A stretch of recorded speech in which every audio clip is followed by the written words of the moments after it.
So glibenclamide is a drug that inhibits the SIR1-TRPM4 channel.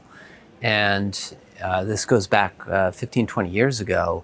It was discovered that this drug binds to this channel in the brain and prevents brain swelling or brain edema after brain injury like ischemic stroke.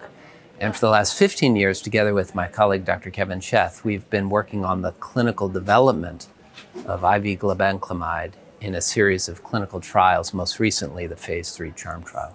The CHARM trial built upon our prior experience in the phase 2 GAMES-RP trial, which was solely based in the United States. So the CHARM trial was a global trial, and it was enrolled 535 patients all across the globe.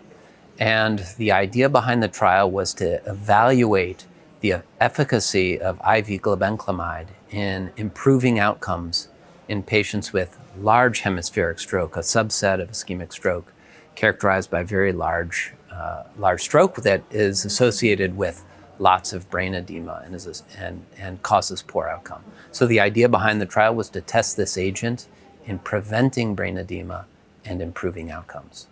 Well, the overall trial was neutral as designed, and what we found, however, was in our pre-specified subgroup analysis, which evaluated a variety of subgroups, that the drug had a favorable effect among those who were treated with thrombectomy, those who had been treated with IV TPA, and those with a lower severity of stroke based on the NIH stroke scale, and also in the wake-up stroke. So while that is exploratory, it provides a lot of helpful information for the next trial.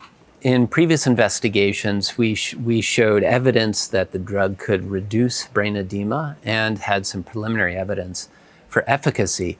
But some of the questions the CHARM trial was designed to try to replicate that patient population, but when you go from a single region to a global region, you have to sort of balance the practical nature of expanding the number of sites where there are slightly different standards of care or different ways of imaging and evaluating patients. So while we tried to adhere to the study design in the phase 2, there was some necessary changes that we needed to make.